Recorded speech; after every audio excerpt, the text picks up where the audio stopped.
এই লালগোড়া গ্রামে মনে করো গণচুরি হইতেছে।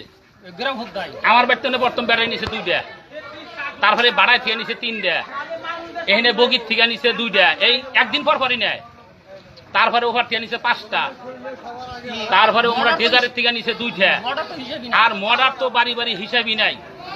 তারপরে 5-6 মাস আগে আমার কাস্তো ভাইয়ের নুরদুলের পুরা দোকানটা চুরি করে নিচ্ছে, সেটাও ভিডিও আছে, এই আছে, রেকর্ড আছে।